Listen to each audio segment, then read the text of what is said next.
You can bet your bottom dollar. Great programming coming up next on the Stewart Media and Entertainment Network. Stand by. Hold on.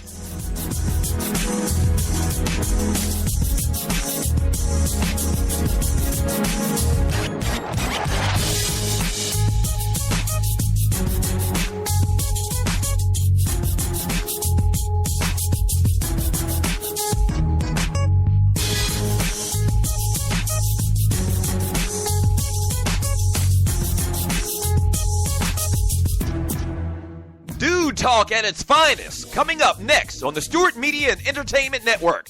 In about 2 minutes, stand by.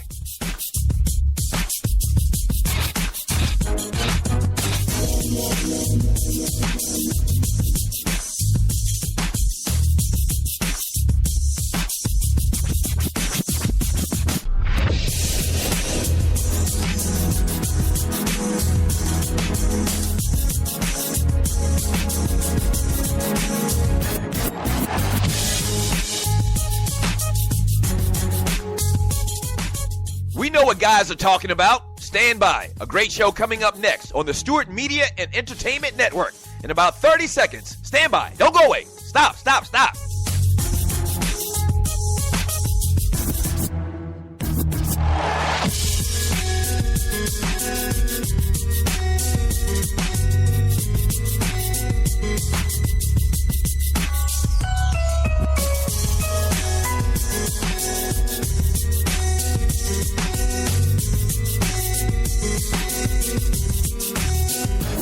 If they're talking about it at the barbershop, we're talking about it here on SME.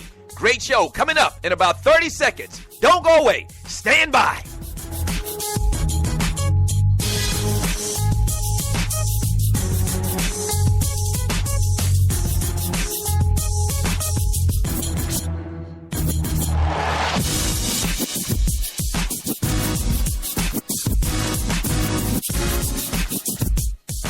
It's time. Sit back, relax, and enjoy. Another great product on the Stewart Media and Entertainment Network. Yeah!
help me pick out your clothes before we go out. Not that you're helpless, but sometimes those are the things that being in love's about. Welcome. You're listening to the Barbershop Sports Talk Podcast. Don't forget to hit us up through our email at barbershopsportstalk1@gmail.com. We also got the Twitter page at barbershopspor2. We got the Instagram page as well. That's at Barbershop Sports Talk Podcast. And also we're on Facebook as well. I'm Trey Fraser. That's Maestro Styles over there. Yep. Man, what a week it's been, man. Man, what a fucking week, man. The Lord done called Prince home. Yeah. And I think it's only appropriate that we just go ahead and start there. Rest in peace to Prince, man. Before we get too into Prince, because we can talk about Prince for a minute, just because we've kind of had a week to digest digest and things like that. But I do want to give a few shout outs. First and foremost, I want to give a shout out to the Birdman. You played yourself. There's no other way to put it. You played yourself. Shout out to the memes and all that. But don't you think that was him just doing another publicity stunt? He was dead ass serious. I believe he was dead ass serious. But the problem is that serious about what? About them putting his name and stuff. He was. I believe that happened. But I think I don't think that he thought that they were going to be quick with the camera like that. Right. That's one. Two, he certainly didn't expect the backlash from social media. He didn't expect. How could he not? Because he thought he was going to go in there and be a G about it. Right. With his goons, by the way. Yeah, he had like 10 goons up in there. G up. The radio people was just going to fold over and be bitches about it. Whatever. Right. Shout out to Charlamagne, one of my mentors that don't really know me, but one of my mentors. Yeah, shout out to Angela Yee, DJ Envy too, man. Because they kind of. Let me tell you why I like what they did. Mm-hmm. See, this is we aspire to be this in tune with what goes on when things like that happen. That's great show structure. Yep. When Birdman popped off, they knew off rip. Let Charlamagne get him. Yep. Like they sat back and was like, it's not that Envy or Yee didn't have things that they wanted to say when it was going on. Right. But they've been doing this together for so long. They know let Charlamagne get him, because one way or the other he gonna handle it well for the team A, and then B, they know who their, for lack of a better term, their clickbait mule is. Right. You know what I'm saying? Charlamagne gonna say something that whether he's doing it on purpose or not ain't really the discussion, but he gonna say something that's going to either piss the person off or going to be. It was even one, and I tweeted about it. He either had to pop off or do the interview. Pretty much. And if he didn't do one or the other, he was going to look like a sucker. Right. And that's what he ended up doing. So when he hit him with the "Did you pop off on Trick Daddy and Rick Ross like that?" Right. Killed him.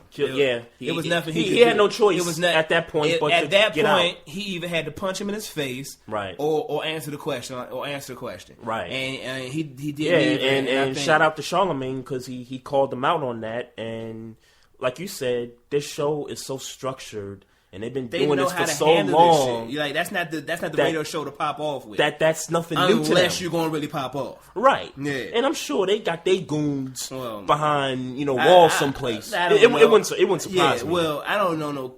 The idea is that just for the sake of Birdman's quote unquote street credibility, and I don't mean quote unquote meaning that he don't have it, because I think whatever, even if he didn't have street credibility, he got enough money to shoot a motherfucker quick and easy. Right, so sure. Yeah. That's not the point.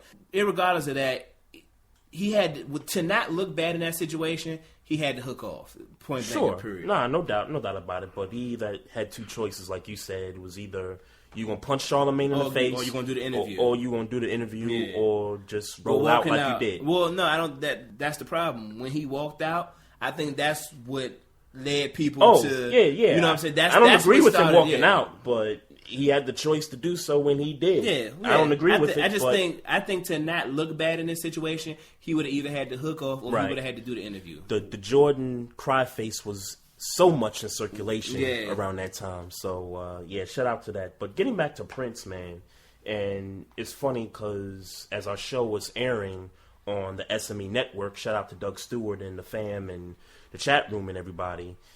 As the show was airing last week, one of the chat room listeners came in and said, hey, Prince died and stuff. And so I'm kind of scrambling around looking for, stories and stuff and for, the breaking news. And man, Purple Rain was in circulation from that point on. I mean, if you was in the car all, for about a good hour or so that afternoon, you was pumping some Purple Rain and some, what's the other song, Dove? Man. What's the other song? It depends on where you want to go with Prince, bro. Oh, okay. I mean Purple Rain, Diamonds and Pearl, If I Was Your Girlfriend, Insatiable. God, Insatiable, bro. I'm going to tell you a story, right? Right. So back, I'm like 18, 19, whatever, right? And, I met this little bad junk. Right. And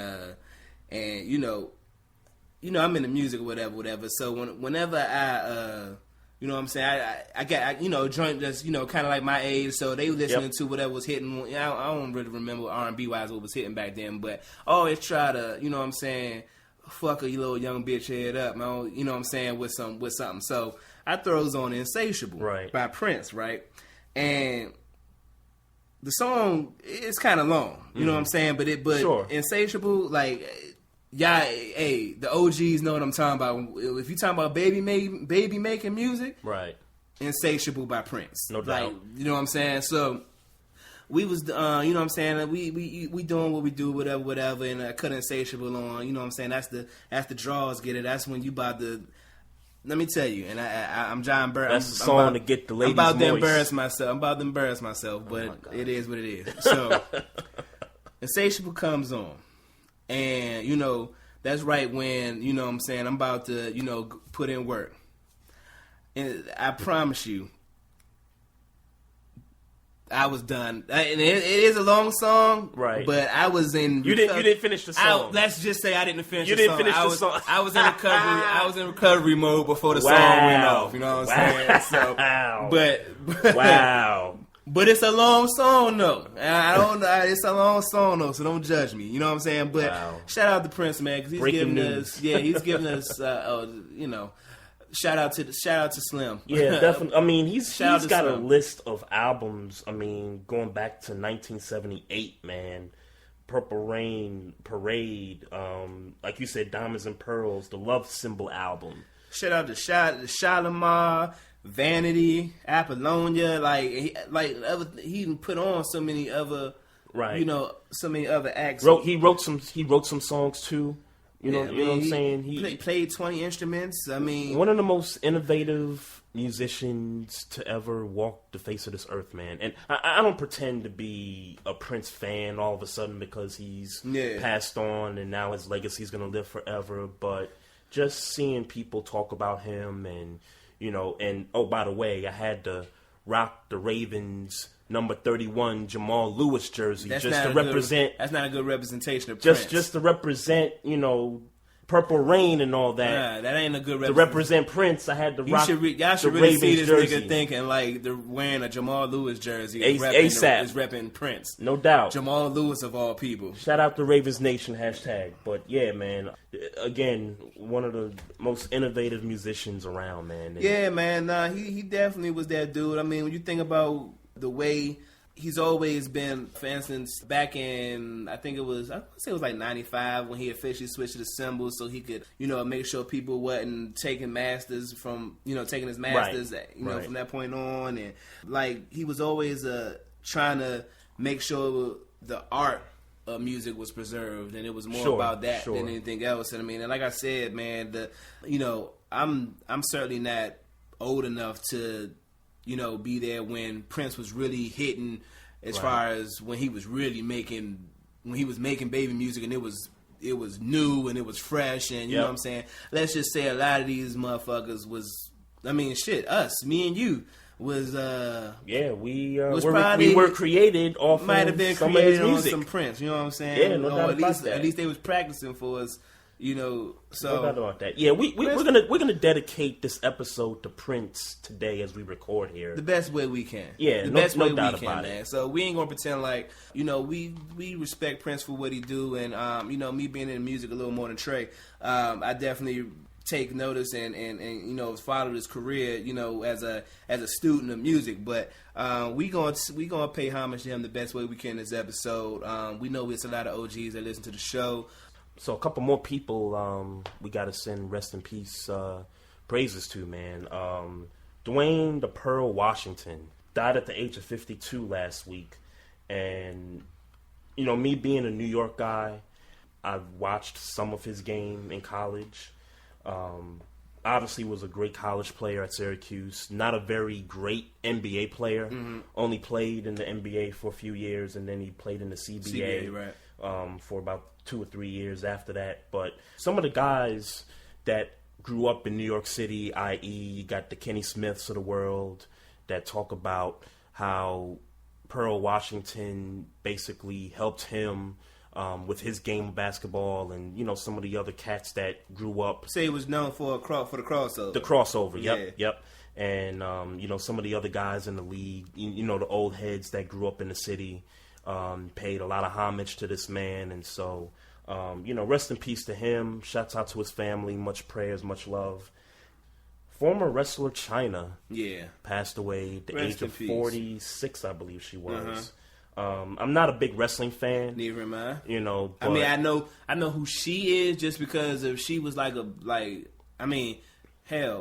I'd say she was the biggest female wrestler. She was the biggest female wrestler. I think to this day, if you think about female wrestling, you know, throughout the whole course of the shit, I think number one was probably Chyna. Yeah. And that's without me being a big WWF or WWE now fan. Oh yeah, definitely. But I do remember, kind of in the end of when I watched whatever was on TV mode and WWF was on, I do remember her like kind of just coming in. Right. And, so she's definitely a legend in that world. So right. Rest in peace to her. I think what was most interesting when I was looking up her bio earlier was she actually partook in pornography. Now, oh really? Yeah. So now I don't know. I would like that, but so yeah, she like yeah. So many abs and well, that's the thing. I don't know if she was acting in these videos or if she was like behind the scenes doing something, but apparently she had a career in pornography. My guess, and I don't want to disrespect her certainly because right. She's dead, but my guess is that she was probably doing the acting. Sure. Here's some of the films. Here's some of the names that's going to throw you off guard here. Gotcha. One Night in China was one. Another Night in China is another. Here's a good one. Backdoor to China was another name. And here's another one. China is Queen of the Ring, which doesn't really sound off. But Backdoor to China is probably the one that stands out. One Night in China. I think One Night in China. I think I like that one. I think if I had to pick a title that I like, I think that's a good title there. Right. Hey, rest in peace to China. But all jokes aside, prayers go out to the families and all that good stuff. Of all three of these individuals, right. Some astounding careers, obviously. So, man, NFL, man, where do you want to go? Because there's some stuff that broke last week, and then some stuff that broke this today as we're recording here on a Monday. Well, I think like everybody else is. Let's just be very clear. I am irritated with the Eagles. And mortgage in the future, by the way. I didn't think to talk to my Eagle, let's say at this point, our resident Eagle fan. Shout out to Monica. Yeah, I didn't think to call her when all this was going down. Just get her opinion on this. But my cousin Fred up in Philly. Shout out to him too. He's a diehard Eagle fan too. I didn't think to ask her about this. Because well, here's what I don't understand about it. Sure, you go, because I didn't know where to start. Just to kind of recap the Eagles offseason here. So you trade DeMarco Murray. You signed Sam Bradford to, 2 years and some money, whatever. Yeah. And you also signed Chase Daniel as a backup. I think he's getting like $6 or $7 million. So you're thinking, okay, these are going to be the two quarterbacks that are going to duke it out in the training camp for the starting spot. And my guess would have been Sam Bradford, no doubt, was going to win the job. Even though, it's my take on it is that they wanted Sam Bradford. I didn't think it was going to be a competition.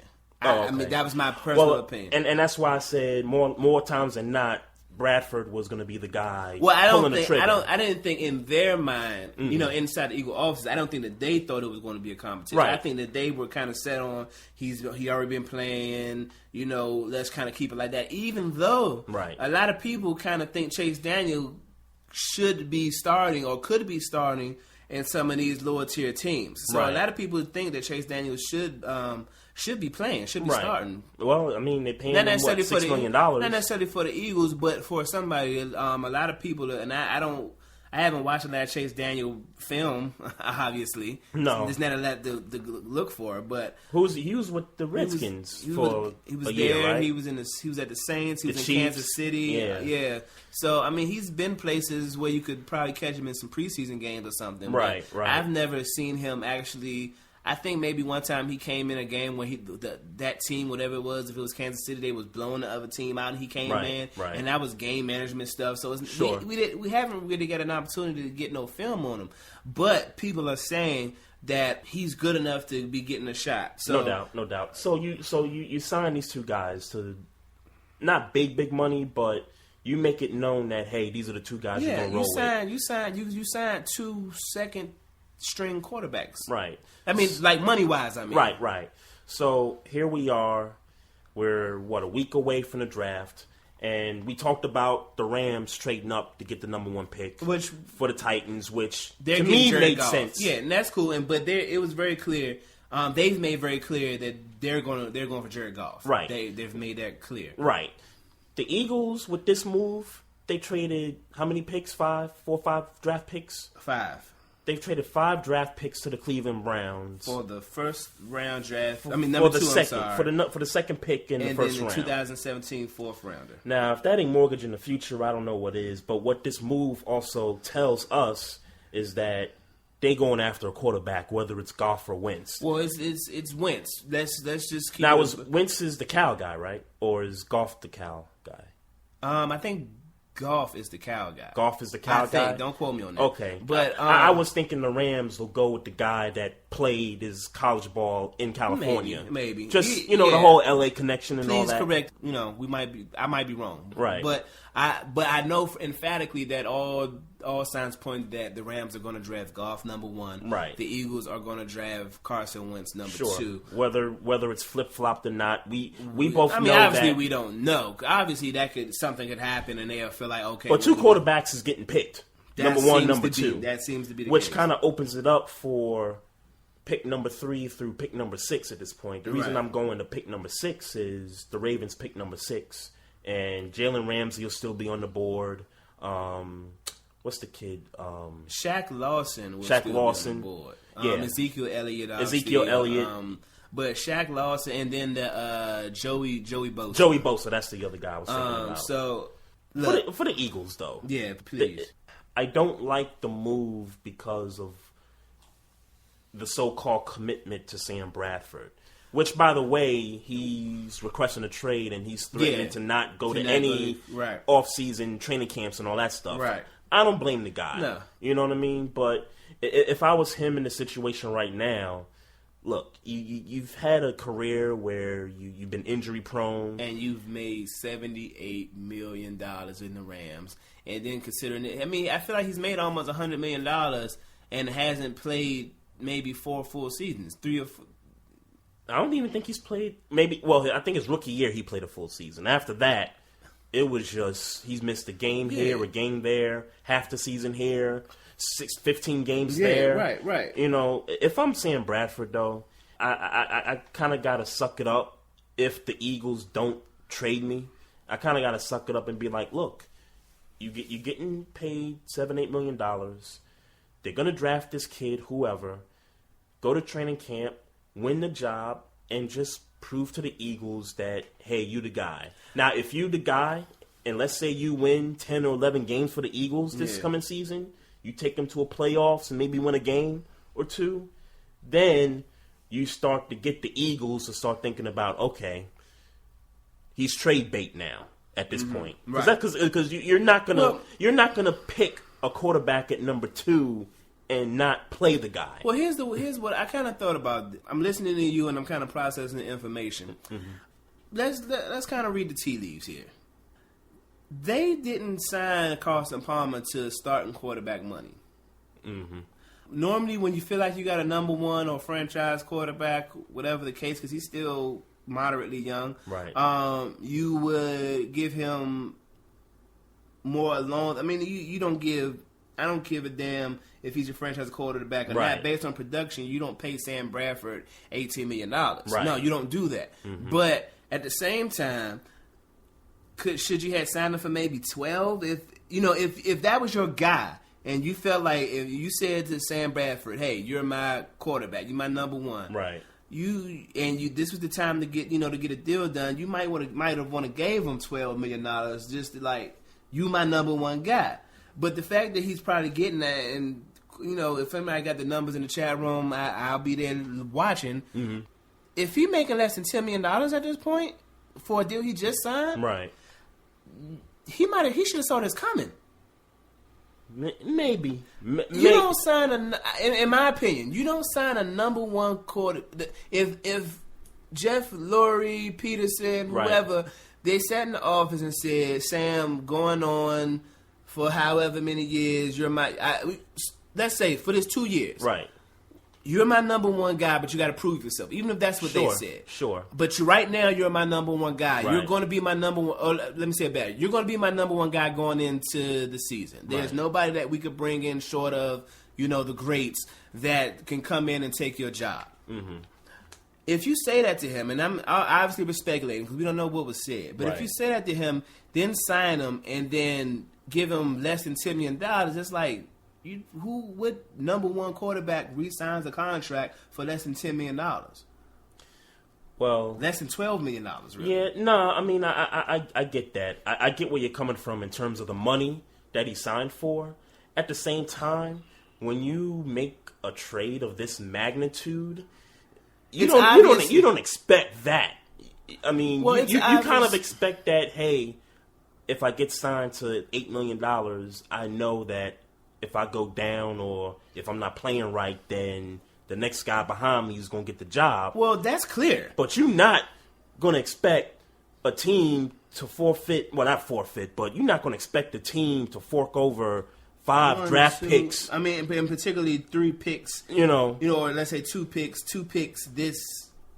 Right. Which is basically your mortgage in the future, pretty much. Because you got a couple picks in the next year's draft, and then you got to pick the year after that. What they gave away is they gave away the 3rd rounder. I mean, obviously the number 2. I mean, they traded up for that, so the Browns now get the number 8. Right. That's the swap. Right. But then the Eagles also gave away a third and 4th rounder in this coming draft. Yep. Then the next year, they gave away another 1st rounder. Yep. And then a 2nd rounder in 2018. See, it also sounds like that puts a lot on Carson Wentz. It does. It does. And just to speak on the Cleveland Browns side of things, this is probably the best thing they've done in a while. And they didn't even do it. That's what's real. They didn't. Sure, they didn't orchestrate it. I'm sure the Eagles went to them. It was more of the Eagles like, "Yo, please." Yeah, sure. But with the Browns, on the Browns side of things here, they got picks now, and you saw what they did this offseason. They, didn't re-sign Travis Benjamin. They traded Alex Mack or Joe Thomas or somebody. Alex Mack. They traded him and basically got rid of the big name guys on the Browns. So, for the Browns, this is great. It's now what you gonna do with them picks. That's gonna be the question. Yeah. The question is gonna be with these picks and these players that they pick. Do you get a? They do you pan still out. Go for a quarterback at number 8? If I'm Cleveland, yeah. No. Yeah, I think agree. I agree. And also, I agree. How does RG3 view this? Well, all signs say he's fine with whatever they do. He's already. I mean, because let's be all the way honest. We're not 100% sure he's going to beat out Josh McCown. No, that's true. That's true. It's not like he's in a situation where he feel like I got the job. But he has to be thinking in his mind that I'm in a better position to compete than I was before this trade of these picks happened. No, I don't think nothing changed for him specifically because, I mean, at the end of the day, it would still be him, Josh McCown, and I think whoever they cut Johnny Manziel, and I think there was a fourth quarterback, but whatever. Right. But if they brought in a quarterback, an 8th pick, whatever, it would be along the lines of Paxton. Am I saying his name right? Or Paxton, yep. Or Hackenberg from Penn State. It would be along the lines of that, and that's not Jared Goff or Carson Wentz. Just right. In terms of his biggest competition is Josh McCown, point blank and period. Sure. And but at least he can compete with Josh McCown versus competing with Josh McCown plus whoever the Browns pick at number 8. I don't think if it's a quarterback. Yeah, but I don't think. I mean, I guess obviously I think from a psyche standpoint, that's maybe. really all. I just don't think at this point, if it's not Carson Wentz or Jared Goff, I don't think that any other quarterback in the draft can immediately come into Cleveland and sure, he's number 3. Period. Whoever the rookie is, he's number 3. Right. Yeah, I still think they're gonna be bad this season. Yeah, please.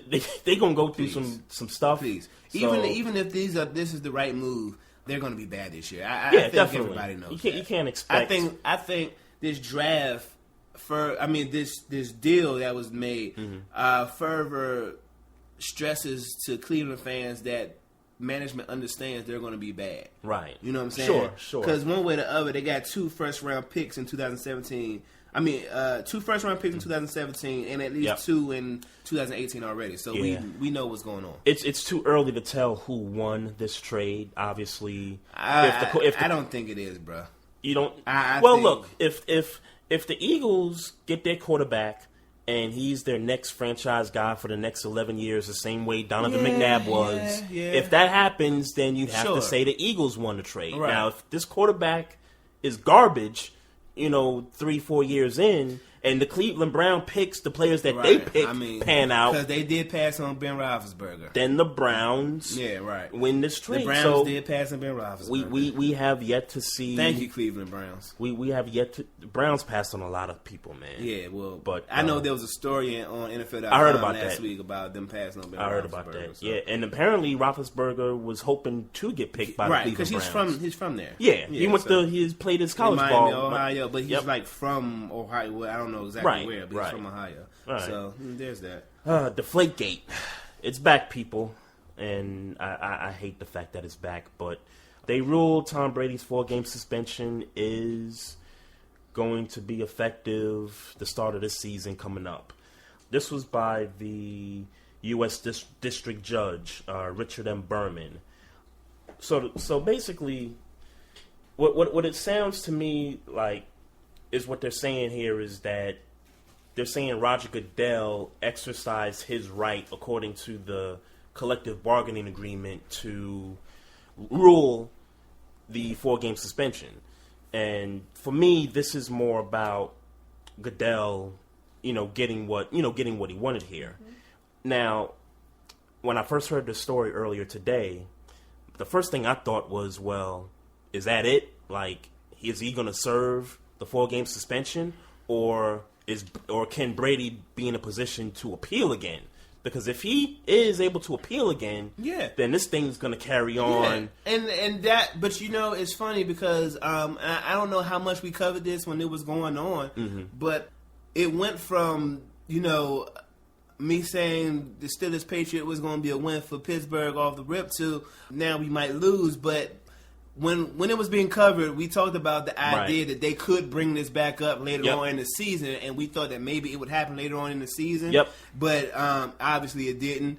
But that didn't mean we were in the clear. Right. So when I saw the breaking news today, I was just like, oh, all right, well, we saw this coming. Yep. We knew that they could eventually bring this back up. Yep, and sure. They brought it back up.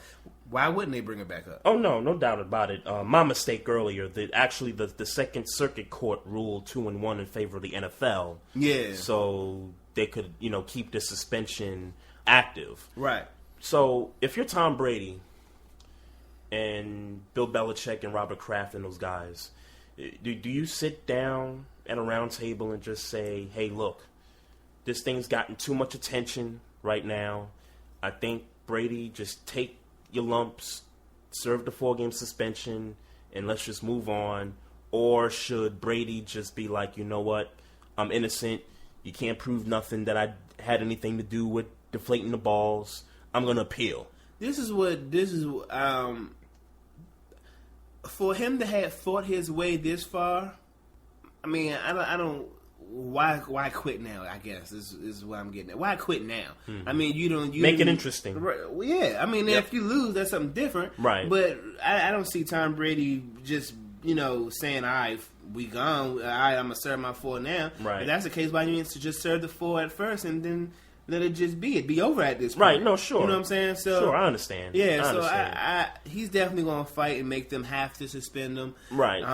If that's available, I'm not sure either if it's an option to appeal. Right. But if there is an option to appeal, he's going to appeal. Like, sure. All the appealing the first time would have made no sense if he was just going to come back around this time and just be like, because he knew it was coming. Yep. There was an option where they could say, all right, well, now we're going to go ahead and suspend you now. Right. So he knew it was coming. And so Brady's like, okay, we just going to go ahead and we're going to appeal again. And we're going to fight this out until the end.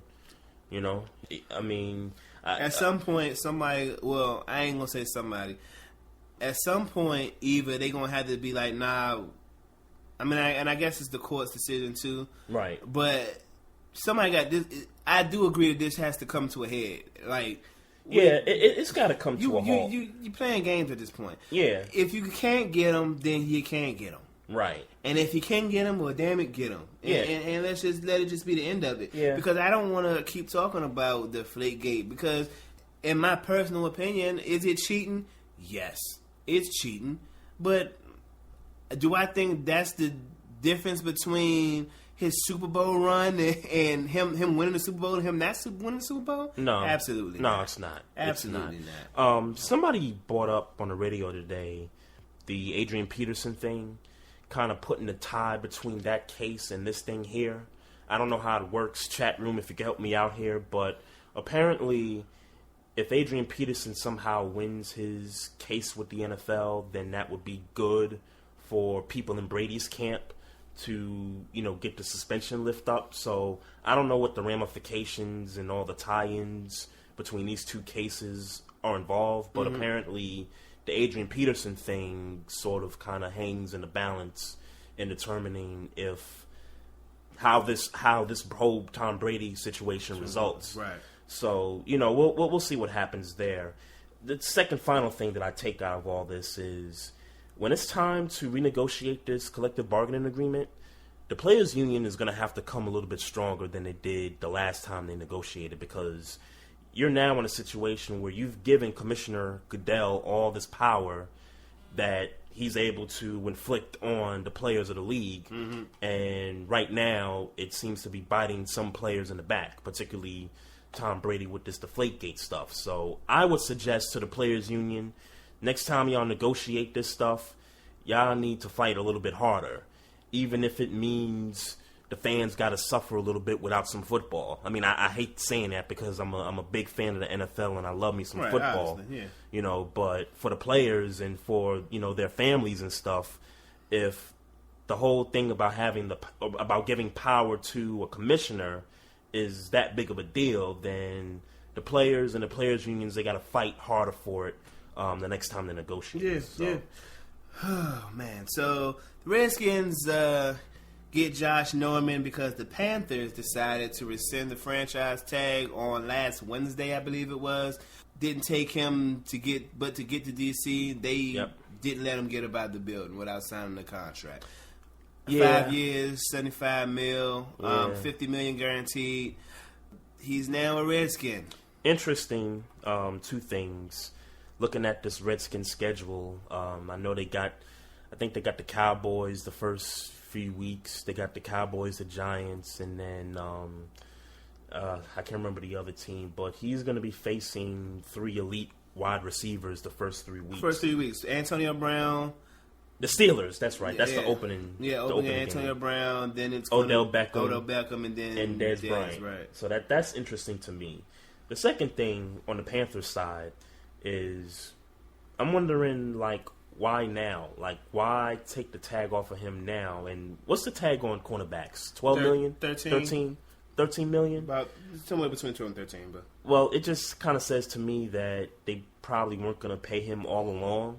So they figured, hey, let's just let the guy go elsewhere. We could replace him and, this, that, and the third. Yeah, I listened to somebody make a great point where they were saying that it's not like the Panthers defense kind of relies on the back end more than it just relies on the front end to get pressure on the quarterback and things of that nature. So they felt like they could find a replacement because it's not like it's great that he is a shutdown corner, but they could find guys who can cover well. Yep. And they maybe not as good as Josh Norman, but they kind of depend on getting pressure on the quarterback more than they do on the back end. So there's that. There's that. So now for the Redskins, here's what I hope doesn't happen to a Josh Norman for his sake. You remember the Nnamdi Asomugha trade from Oakland to the Eagles, and he just kind of fell out. Yeah, I hope for his sake he don't end up like that, man. Because the Redskins, obviously, they run a different defensive system than the Panthers do, and I don't know what the state of the pass rush is. Well, they run a 3-4. I mean, it is different, but they do run a 3-4. The other piece, they going after Cam Chancellor now. The Redskins.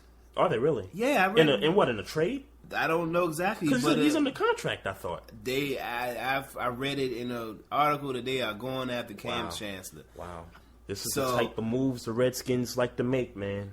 And so it's a matter of putting it together, I guess. But it sets up for failure. Sorry, Redskins fans, but these are the types of things as long as we beat them. and if they make the Super Bowl, we beat them. I'm cool. I'm telling you, but. These things, the Redskins do not do well the year after making the playoffs. It's putting talent together, but in their defense, they got the same guy to put the Seahawks teams together. So that's their GM true. now. So that's true.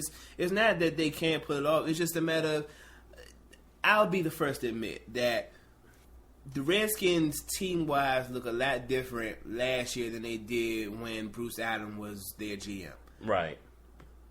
And they've made steps towards being a good franchise, let alone a good football team. They've made steps in the right direction. Man, if they get Cam Chancellor, bro. Yeah, that's gonna be pretty good. That's gonna be a problem. That's a good tandem because Breland is still pretty good. They got so it's like you get those two pieces and then. Those other guys, obviously their roles go down. Their roles are diminished, so they don't have to do as much. They don't have to, be as relied upon to make to make big plays. So they're more in their comfort zone, per se. So yes, and Josh Norman gets to reunite with a buddy twice a year. Odell Beckham. Right. That's going to be interesting to look forward to. So. Yeah, he already released a statement just saying it'll be fun or something. Yeah, what is he going to say? Cliche he said. Yeah, what's he going to say? Like, I'm going to knock him out again. Yeah. Sometimes I wish players would be gully like that. Yeah, I mean, that makes for good headlines over here. No doubt. Johnny Manziel has been indicted by the Dallas County Grand Jury for that whole January 30th incident with his girlfriend at the time. Smacked the girlfriend in the ear. Is that the incident? Made her deaf, threatened to kill her, whatever. Right. So they indicted him on that charge. I truly believe that's why your boy Drew Rosenhaus left. Yeah. I totally get that. I feel like he got word that this was about to hit the ringer, right? And he was like, "Nah, I ain't fucking with that. Right. I ain't fucking with that." Yeah, I'm gonna go ahead and be blunt about this. This is what the black community has been looking for. Finally, I remember talking about this last week on a show where a lot of people made comparisons to Ray Rice, Adrian Peterson, in terms of their domestic disputes and how the legal system got involved. Well, now y'all get y'all wish. Johnny Manziel being indicted here. Certainly don't want to wish this on nobody, but this is another thing to the timeline of just Johnny Manziel futility, if you will. Yeah. Think he gonna really do some he ain't gonna do no jail time. I think what's gonna happen is he'll get sentenced to a rehab program and some community service here and there. Yeah. I believe that's what's gonna happen. I agree. Unless, the other side of things has the book on him, like, hey, we really got you for some serious stuff. Yeah, here. But at the end of the day, it's pretty much all public record what happened. Yeah, exactly. So it's not like no witnesses came forward on that incident because it was just them in the car. Right. It was So it's not like somebody was like, "Yo, he beat the dog shit out of her," and it's nothing like that. It's pretty much. It seems as anyway that it's pretty much cut and dry what happened. He hit her in the ear, whatever, whatever he did. I don't necessarily remember everything that he did, but it's all pretty much, whatever is in the air, whatever happened is pretty much out about what happened. So we're not about to find no videotapes of him, DDTing her or no shit. You know what I'm saying? So it's going to be, everything's pretty cut and dry. Right. So, I don't think he's going to get nothing real. He'll obviously suffer some NFL punishment when they prove him guilty, and that'll be about it. And I'm not necessarily sure what the policy for domestic violence is as far as a first time offense. I'm not sure if it's, particularly in the state of Texas. Yeah, well, no, I'm talking about the NFL. Oh, okay. NFL punishment. I don't know what the policy is. I don't know. I think it's 8 games first offense. I'm not 100% sure. It better be 8 games. But I think if a situation took place where he had to do rehab and do some community service and then get signed by a team, then NFL's going to come down on him with an 8-game suspension. I think that's plausible. Mm-hmm. Mike Tirico, ESPN analyst, calls Monday Night Football. Also does some NBA on ESPN Radio and NBA on TV.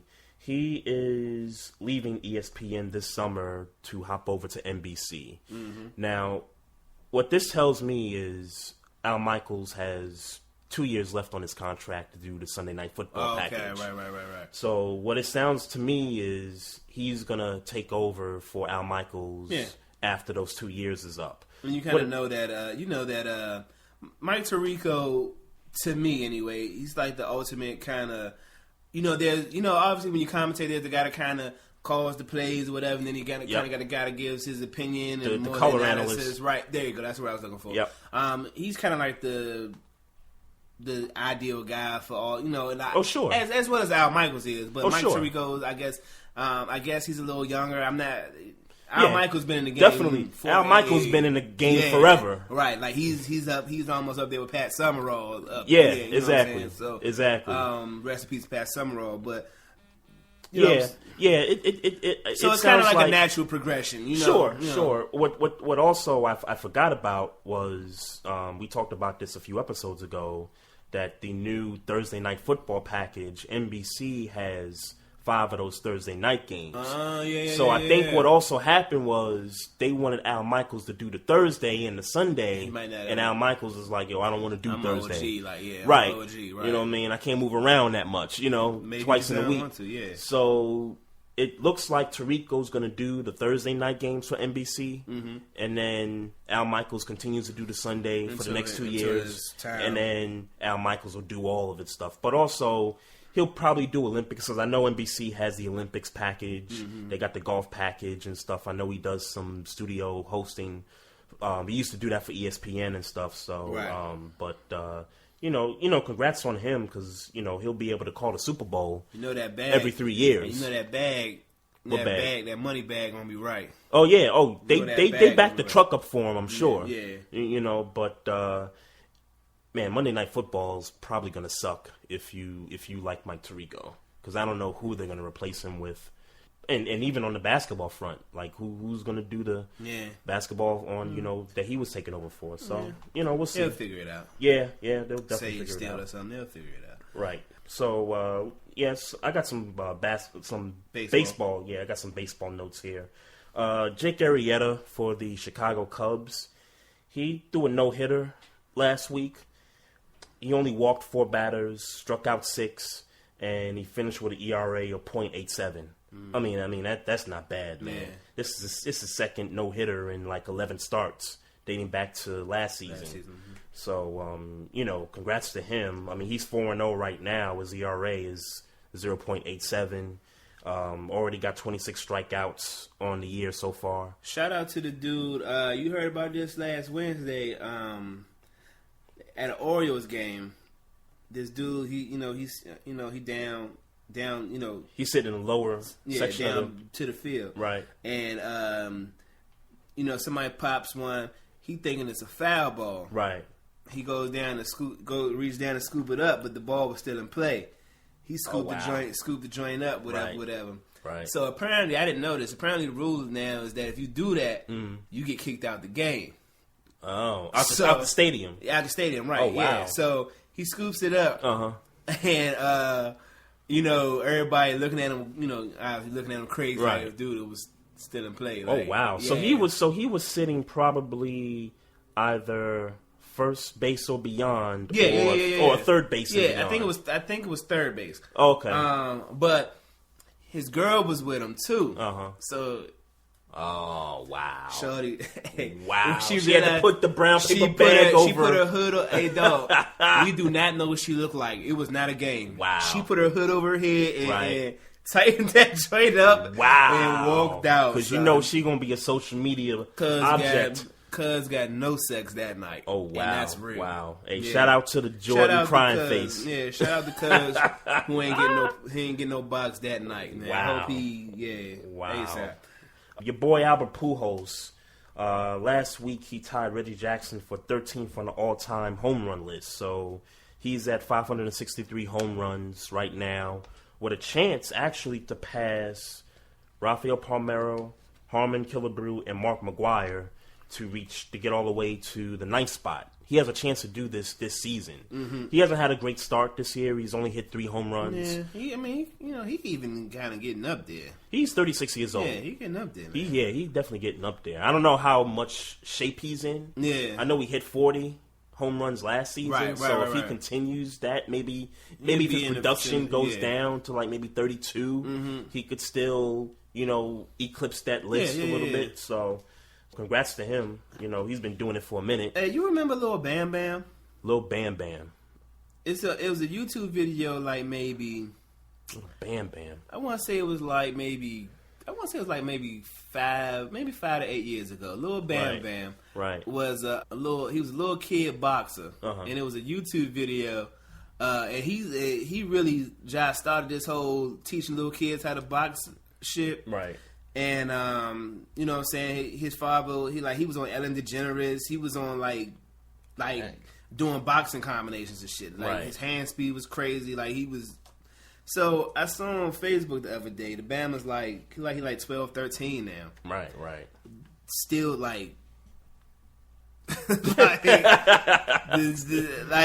know what I'm saying? I remember the last I had heard of him, from him is that he was about to do, they was talking about putting him into like little amateur, little kid boxing or whatever.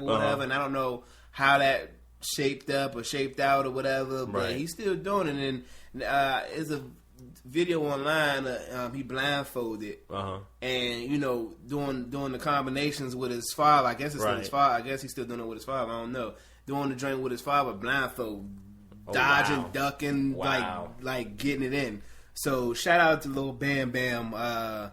If he's still out, Lil Bam Bam, if he's still... Well, I'm sure he's got social media, so... Check the video out. I mean... On YouTube, Yeah, it's on YouTube, I'm sure. Right. Type Lil Bam Bam, it'll come up. I'm sure you'll see when he was a youngin' doing it and now doing it. So, but shout out to him, because the Bama look... I mean, obviously, we talked about him doing drills and him not having to get hit and all that, but just looking at the drills, he looked pretty sharp.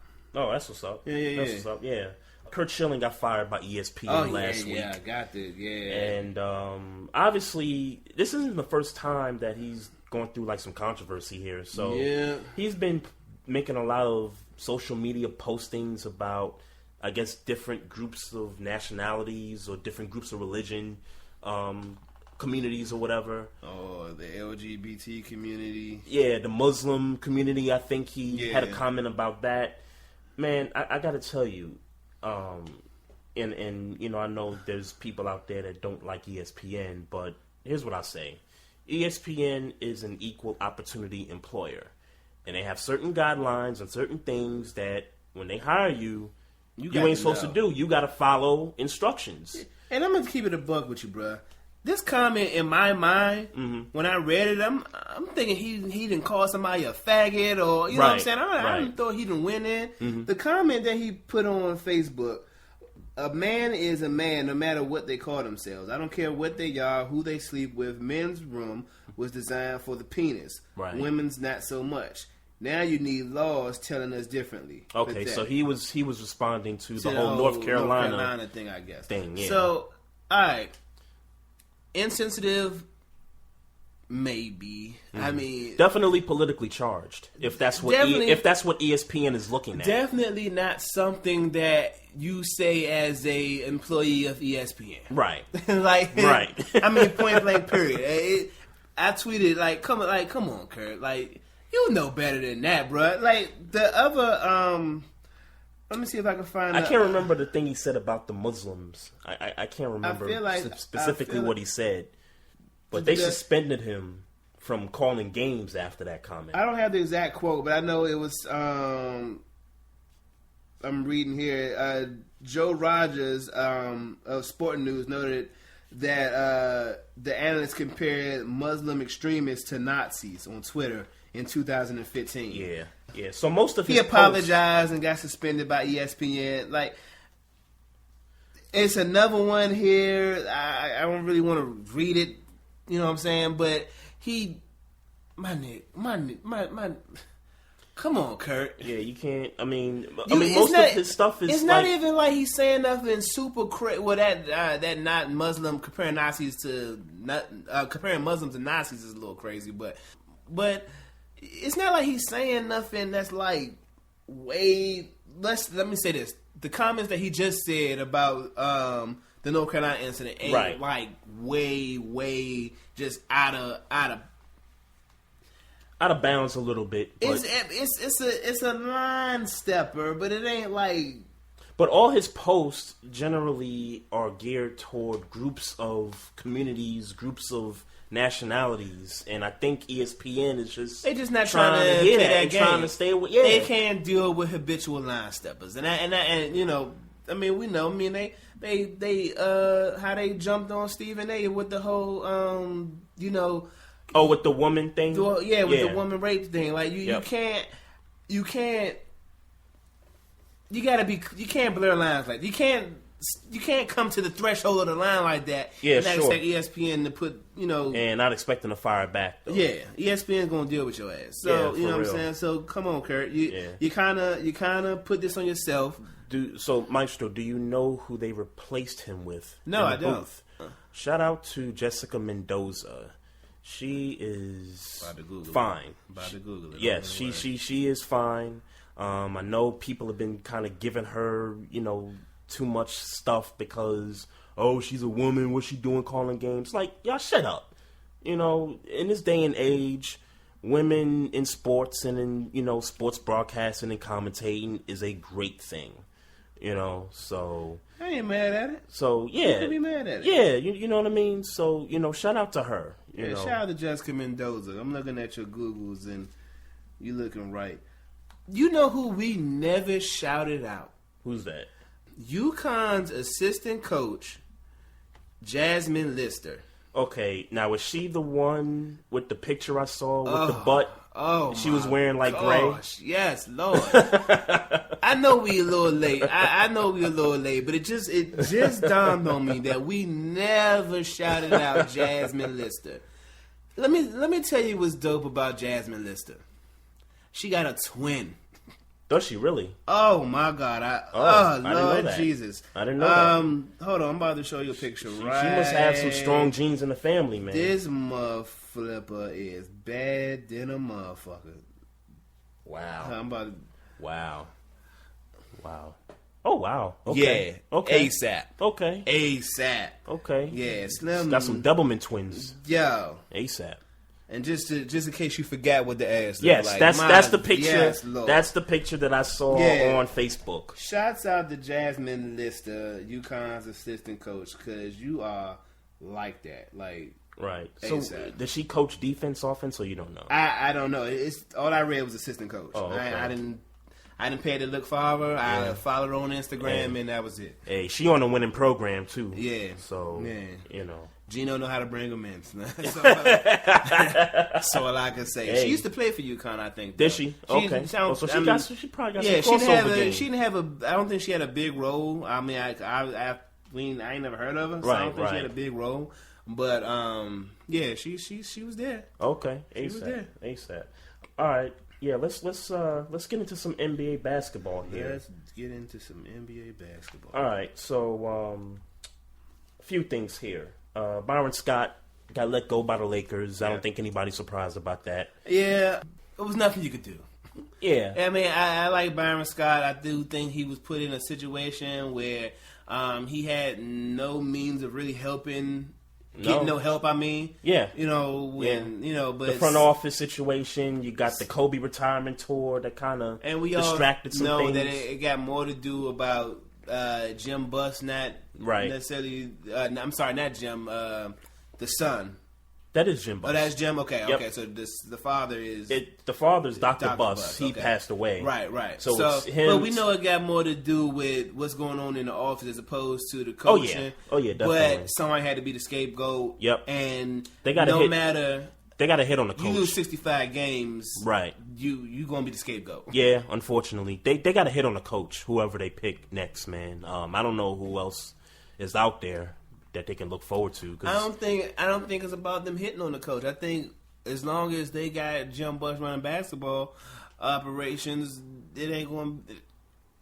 Yeah, well, it ain't gonna work. We'll see. Jeannie Buss need to take over. Yeah, they said Jeannie Buss, and then they said Jeannie Buss. Obviously Jeannie Buss has the authority to fire him. Right. And Magic Johnson, I know he's got some stake in the Lakers. Well, he's got to somebody step do in. Something. Yeah. Well, one thing we don't want is Magic Johnson coaching. So. Well, no, we don't want him to coach, but if he's in a front office position, I think he fits in right well. Mm-hmm. You know he's got some stock in the Dodgers, right? Yeah. Mm-hmm. Yeah, so you already know. Tom Thibodeau, the coach that I wanted to coach the Knicks. He's the new GM and the coach of the Minnesota Timberwolves. How about that? So I like this move for the Timberwolves. We talked about it briefly last week. I think he has some young talent that he can coach up. You know he's going to coach defense. You know he's going to run his guys, minutes per game. Yeah. I love this move. I love the fact that the front office said, hey, let's give this guy the keys to the Ferrari. Let him roll with it. I don't know about it being no damn Ferrari, but... Well, they got some... Well, Andrew Wiggins, Karl Anthony Towns, Zach LaVine. I don't know about it being a Ferrari, but that's some young talent. It might be a nice and it might take a year or two for them to get back to respectability. It's going to take a minute. One thing we'll know is that they'll be coached well. Yes, that's what we'll know. They're going to play harder defense. You're not going to see no more. And it's not like they were bad last year, just effort-wise anyway. Right. They weren't bad last year. Point-wise, they could get that point per game down. I think Thibodeau will do that. I think from they gave up 105 points per game. I think he can get that down to about 96 points per game. The only thing I'm talking about as far as the Timberwolves being good is effort. Right. That's it. Right. Nothing stat-wise that I know of anyway said that they are a good team or they were a good team last year. But when you looked at them play, and believe me, I didn't see a whole bunch of Timberwolves games. But what I did see is that they went out there and they played. They competed. Yeah. They competed. That's they competed. But but for the future of these guys, Andrew Wiggins was a first-round pick. Karl Anthony Towns, they just drafted last year. So they have a young nucleus of talent that I think Thibodeau is going to be very proud of. It's just time. It's time for one of them young boys to really step up. And I think Wiggins could be the guy that can take over a game when needed to be mattered. Yeah, we'll see what happens. We'll see. Yeah, but shouts out to him. I think this is going to be a good test for Thibodeau. Oh, sure. Just let's see I think let's see what you could do when it's all in your hands. I think they could compete for a 7th or 8th spot in the West. Yeah, they certainly can. Yeah, I think they could do that. I don't think they'll get a top 4 seed or anything like that, but baby steps. They'll get it together. Your Wizards.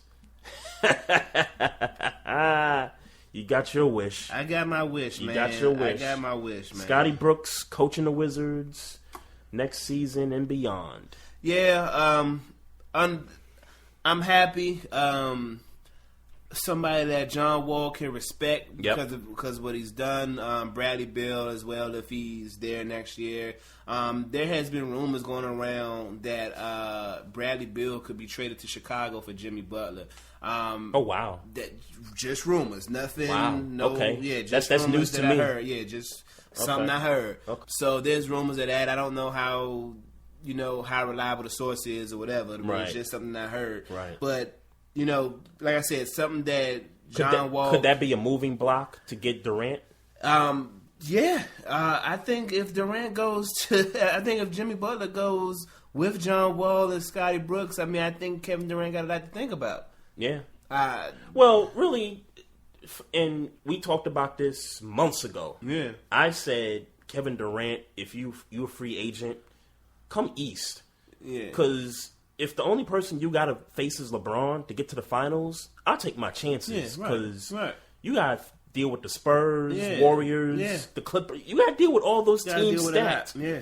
I'm coming East if I'm Kevin Durant. Whether it be with the Wizards, whether it be with the Celtics, or whoever in the East. Yeah, he still seemed like he's still saying that no, that's not really what I'm interested in, and he's still trying to keep quiet about what he's. Well, trying he's to not do. even.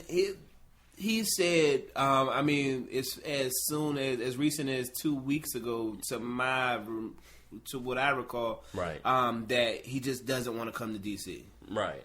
That's just not what he's interested in doing right now. So we'll see how that goes. I don't buy it. I don't buy it neither. Just what we talked about months ago when we talked about what we heard as far as what's going on in his personal life and how his mother might kind of influence his decision on whether to come to DC or not. Right, so, right. We gotta give a shout out to Trailblazers guard C.J. McCollum. He won the Most Improved Player award last week. I gotta apologize to McCollum because I've been on the record saying that Damian Lillard has been the guy that's been carrying the Blazers all season long, and as rightfully so. But C.J. McCollum averaging 6 points per game last year. This season, he upped it up to 20 points per game. Okay. So that's definitely, an improvement on his part. Yeah, definitely. And he had plenty to do with the Blazers and their success this season, despite losing 4 starters last season. So, shout out to him. And speaking of the Blazers, we can just kind of get into these series right now. Yep. You were right about this Blazer Clipper series. So you said you'd give Damian Lillard 1 game. Well, they got the game, Game 3 in Portland. 88-96, I think, was the final on that one. And it showed out. Yep. C.J. McCollum, he did his thing, 27 points. The way this series looks, I thought they was going to get swept. But this has the potential to go the distance. The Clippers sometimes, while they're offensively great, on some nights, man, and they're just not into it. And I think, again, what they got, what's your boy? They got DeAndre Jordan and Blake Griffin, who they can't really utilize in the fourth quarter. So when games get tight and you need somebody to really be in there, particularly DeAndre Jordan to protect the rim, you got whoever the hell their backup center is, or whoever the hell they probably run small ball. Got Blake Griffin running center, and I was gonna say Blake not as bad, but definitely DeAndre Jordan. But his percentage isn't good either. His percentage isn't good either. Now he's capable of hitting them. Right. His percentage isn't that good either. I think he's in like the 60s. I think. Is he? So I think so. Okay. It's like, I've never seen Hacker Griffin, so... Well, right. I think most people take 60%. He's able to make... And I think he's more able to make them when it has to be done. Right. Than... Versus DeAndre Jordan, right. Yeah. So, what can you say, man? I don't think they're going to let... I don't think they're going to let this get out of hand any longer. Right. I think they game 4's tonight. I think so. What you think? What you think moving forward? I think the Clippers take care of business, man. They're definitely. I think they're definitely going to win tonight. The Clippers, right? I think they're definitely going to win tonight. I think at this point they felt like y'all weren't in our lane anyway. Like y'all wasn't in our. Y'all wasn't fucking with us anyway, right? So it's like it's like, all right, we gave you one. We let you get one, but we gonna take it back. And we know the Clippers are capable of that. Yeah. So it's not like we don't know the Clippers are capable of that. But I think I don't think they let that happen again. Okay, I agree with you. I think Game 4 goes to the Clippers. They go back to LA for Game 5 and close it out right there. The Toronto Pacers series. This is going 6 games as far as we know. So the Raptors basically dominated Game 3, and the Pacers came back and dominated Game 4. So now we're tied 2 games apiece. Are you still on the Pacers bandwagon? Bruh. So the Raptors and DeMar DeRozan already talking about our guard players. Like we playing like their field goal percentage is down by 10 percent points from the regular season. Yeah, it's just unbelievable.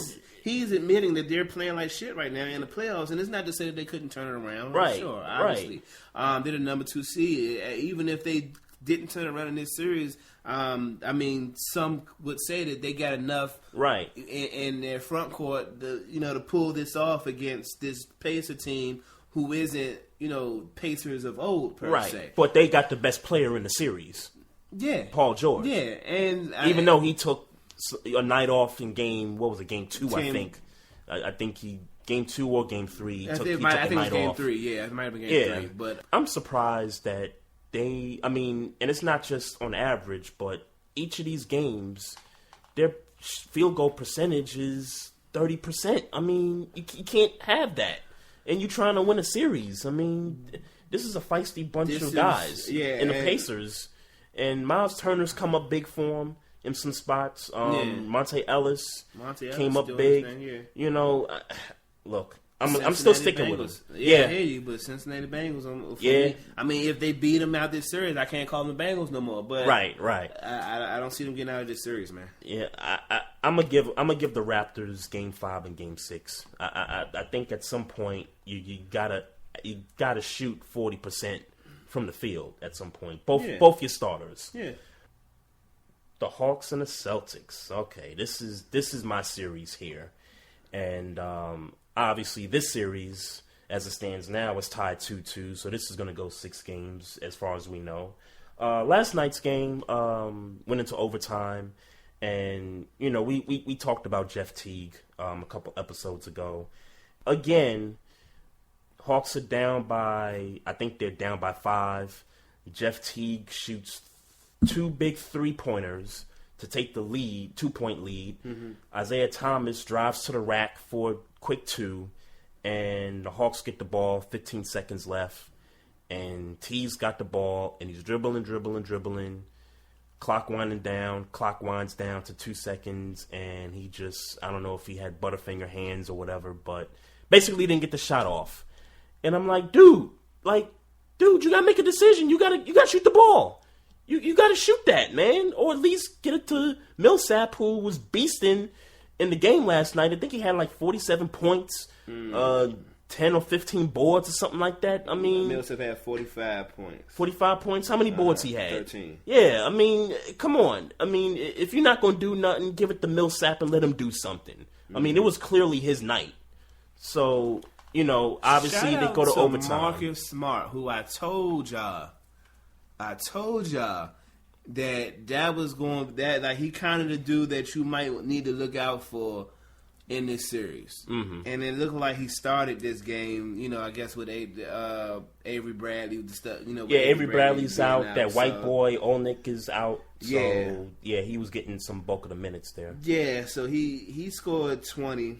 He scored 20 that was it yesterday? Right. And then Isaiah Thomas came back with 28. Even he had just scored 47 or something on in game that 3 Friday. Yep. So shots. Awesome game, by the way. Friday night, man. It's the difference between somebody who try to take over and somebody who just trying. You can see the difference. You can see the difference. You can see, and it just, I don't know, it just mind boggles me. I don't know. I think it's more frustrating because of the two big 3-pointers he hit. It's like, okay, you giving your team the lead, you knocking down some clutch shots, but when the money time comes, you can't even get the ball off. They scored 3 points in overtime in Game 4. Couldn't even get the ball off, man. 3 points. They lost 3-12 in overtime. Man, I'm still sticking with Hawks in 7. I mean, this series is going the way I thought it would go. I got respect for the Celtics, even though I don't like them as a franchise. But they got some good players. Yeah. I think it's going the distance. I think the Hawks take care of business Game 5. Celtics win Game 6, and then Hawks will close it out at home in 7. Yeah, I think. Yeah. You still with the Hawks because of the Bradley? Yeah, like I said, with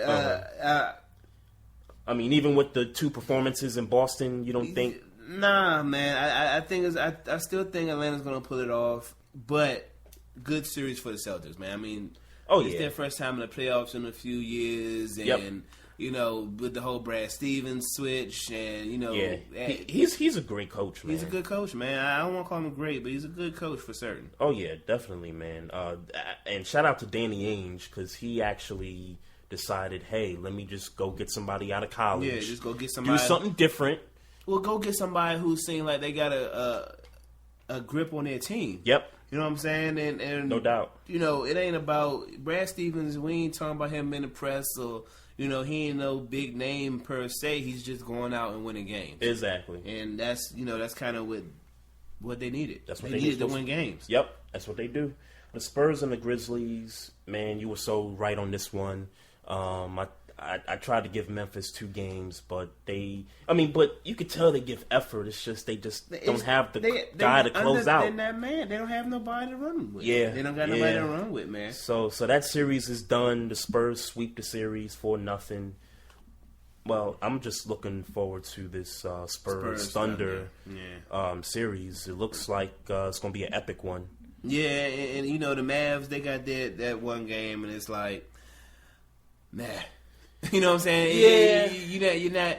I don't necessarily remember how they won that one game, but what it does seem like watching them is like, all right, Thunder's like, all right. And Rick Carlisle, like you said last week, can coach his butt off. He's going to get his guys prepared no matter what. But at the end of the day, it's going to be too much. So be honest, before we even get to the Thunder's Mavs, we already looking past the Mavericks and looking forward to the Thunder and Spurs matchup. Yeah, definitely. So, just one note in Game 4 of that Mavs Thunder series, kind of like how we talked about in Game 2, the story was Villanueva breaking up the whole Westbrook and whoever that other player was, breaking up the dance, and some people felt like that kind of sparked the Mavs to get that win in Game 2. Mm-hmm. Well, the one thing I took out of Game 4 was there was a lot of chippiness in that game. You had this big man for Dallas. I think his last name is Misri or something like that.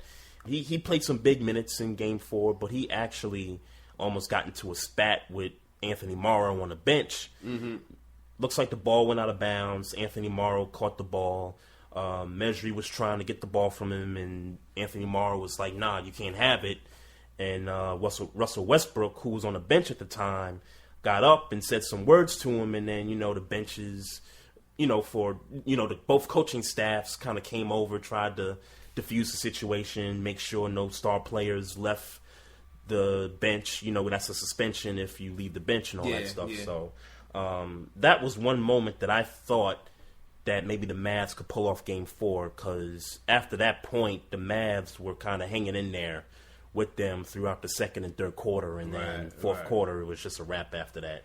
So, and Russell Westbrook got fined $25,000 for telling a fan to fuck off. Yeah. So. And Kevin Durant got a fine too, I think. Oh, for that flagrant 2. For that flagrant 2 that he got ejected. Right. Yeah. I think he was trying to walk over to the Mavs bench to apologize or something like that, and then the coaching staff was like, "Nah, just go, because you already know with these rowdy fans in the building, they could, have something pop off." So So the Thunder's gonna, they're gonna win the series. They're gonna close it out in Game 5 tonight. I believe so, yeah. So that there's that. Another sweep of the Pistons that you called. Yep. Yeah, the Pistons. They fight.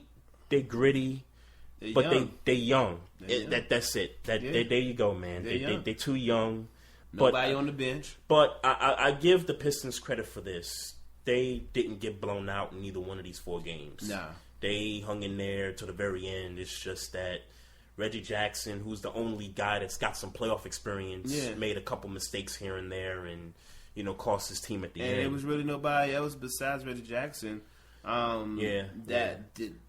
I know we constantly talk about this on the podcast. There's nobody that's going to take that game over, right? Or at least try. And then you got Kevin Love, and kind of found the rhythm, even though he was kind of off in the last game. And Kyrie had a cold-blooded 3 at the end of Game 3, scoring, man. And LeBron is being LeBron. And this. The big 3 are clicking right now. They're clicking, and they on all cylinders right now. Yeah, if they clicking, man, it's not a lot you could do. Yeah, pretty much. I mean, it almost makes you think whether it's the Celtics or the Hawks, they might sweep through them. I mean, as good as that series is, it makes I think they're sweeping through the. I think they're definitely sweeping through the Hawks. I think they might sweep through the Celtics. Yeah, I mean, I would give a better chance to win a game with the Celtics because Isaiah Thomas. Yep. On the other hand, why? Because at least Isaiah Thomas will understand. Yo, this nigga Kyrie Irving really trying to shit on me right now. Right. You know what I'm saying? Where Jeff Teague is just at the most important part of the game, he just doesn't show up. Yeah, I think. Jeff Teague is a good point guard, man, and I'm not. Makes me sick sometimes. I know, but it's the playoffs at this point, and exactly. It's the playoffs. Exactly. It means more now. Yeah. I mean, when I was talking about him last time, we talking about a regular season game. Right. Now it's playoffs. And you got to take a shot, and he's still that dude. Yeah, man. Yeah. So what's the other? The Heat and the Hornets. Yeah. Game 3 shifted over to Charlotte. And I'm not surprised that the Hornets won this game. And I think the big story here in the series is that Nick Batum twisted his ankle in Game 2, and so he sat out Game 3, and he's going to be out tonight for Game 4. So that played a big deal in what the Hornets were going to do. So what do? Frank Kaminsky gets minutes on the floor. Jeremy Lin gets some extra time on the floor. Courtney Lee is on there for about a good 40 minutes. And they pull this win out, man. Courtney Lee got 40 minutes? Yeah. Wow. So matter of fact, they didn't pull it out. They beat the Heat in Game 3. 16 points. They beat the Heat. Yeah. As for the Heat, though, I think we have to kind of temper our expectations a little bit because those first 2 games at home for the Heat, they put up 115 points per game. Uh-huh. That's not normally what the Heat do, particularly in a regular season. No. So I was expecting that offensive production to just dip kind of drastically, moving forward. And the Heat had problems scoring in certain stretches. Uh-huh. So I was expecting the Heat to struggle offensively moving forward to the series. Little did I know Nick Batum would be out, but it seems like that's not mattering at this point. What you think? Home cooking. I mean, I don't know about home cooking. I mean, the game wasn't even that close for it to be a home cooking situation. As far as the Hornets go, right? They need to get home. Yeah, that's true. They need to get. I made a point in the chat room. I was listening to Doug Stewart's show last week, and I talked about how the first 2 games for most of these series were blowouts and stuff, and everybody had this perception that these series were just going to be a wrap based on those results. No. I said, let's calm down. Let's shift the scene over to the next city. Yeah. Because teams that don't have the home court, they play better on their home floor. Let's see what the Celtics do. Let's see what the Hornets do. Let's see what the Pistons do. Right. And at least with the Celtics case, they taking care of business. Yeah, and so far with the Hornets, they taking care of business. So. Right. Shout out to Al Jefferson. He finally showed up. Yeah, uh-huh. Yep. He started, actually. Yeah, I noticed that. I noticed he started in Frank Kaminsky. Good for him too, man. To get some burn, man. 15 points. Yep, 15 points. I think he had 13 of those points in the third quarter. That's when they started to really pull away from the Heat. Yeah. So what you still got the Heat in 6? Yeah, I still got to take the Heat in 6. And it just I still feel pretty confident in it. I still feel pretty confident. Okay, yeah. I mean, we both got the same results that the Heat are going to win the series. Yeah. I'm still going to. I gave Charlotte 3 games, I think. Mm-hmm. And that was before the Batum injury. I have to think that injury is going to affect them. If not this game, then maybe a game. If it gets to a game 6, it might affect them. So I'm still going to stick with 7, but it wouldn't be surprising if it closed out in 6. And obviously doesn't mean nothing, but as we are recording right now, the Heat are up 17-8. So okay, bet. The Warriors and the Rockets. Yeah. The biggest news out of this series is obviously Steph Curry with the ankle injury. He came back, and now he sprained his knee. And should not have come back, even though this is kind of what I saw happening. We talked about it, and I predicted it if they had lost that game 3, which I had them losing. That they were going to bring him back, and more importantly, he was going to feel like, oh, I need to come back. Right. And it just wasn't a situation where they had to come back. I mean, obviously, the last game they played, they beat the Rockets convincingly, to say the least. Oh, yeah, definitely. So they didn't need him to be there. So it's just like, okay, let's just let the other guys play some tougher games. Right. But give him a chance to heal, because they can beat the Rockets without Steph Curry. Sure. As long as Klay Thompson's out there and Draymond's out there. Yeah, they can beat the Rockets. So now, moving forward now. Exactly. Here And that's we go. why I'm like, you got to let him rest. You got to let him get right, and now they're talking about 2 weeks. 2 weeks. Before they even look at it again. Right. So it's like... So we're talking a span of 2 weeks, so that means you got another week till this first round ends, and then you got the first week of the second round. Now at this point, you got to not let the Rockets win some games, but you kind of got to hope the Rockets, can stretch this out a little bit to give Steph some time. Well, no, Maestro, I don't think that makes a difference, because I think the second round of the playoffs is going to start at the end of this coming week anyway. Okay, right. So what I'm thinking is, you're talking 2 weeks for him to, go back and take a look at it. He's going to miss probably the first 2, at best 3 games of the second round. Yeah, that's crazy, man. Let him rest. And they would play most likely the Clippers in that series, right? I don't know if the Warriors can beat the Clippers. They'll. In a series without Steph Curry. Yeah, in a series, no. But if they got to come out of that 1-1, if it's 2, they can't be down 0-2, because obviously those are 2 home games that they just lost. And I don't think they're gonna go down 0-2. I think at best 1-1, and then you get Game 3 in LA. Yeah, and if LA pulls that off, then Steph comes back after that. You still got a chance. Yeah. I mean, by the time he gets back, if all goes well, they won't be out of the series. Mm-hmm. But they may have a hole to dig, and that, like, again, you could have beat the Rockets without him. Sit him down. Let him rest. Sure. Man, he didn't look good coming off the floor, man. And then, because let's keep it a buck. I mean, the Rockets won Game 3, but for real.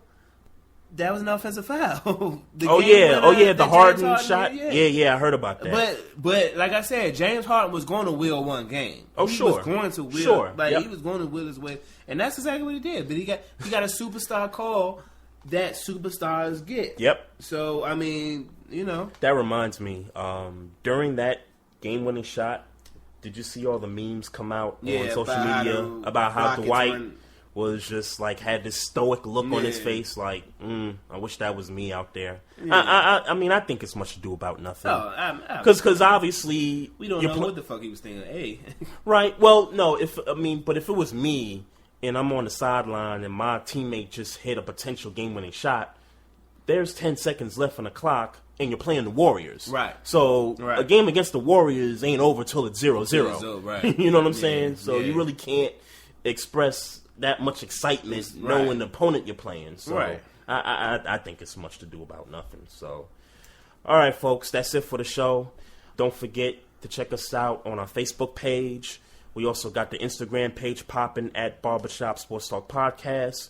Maestro is on the Twitter at Barbershop SPOR, the number 2.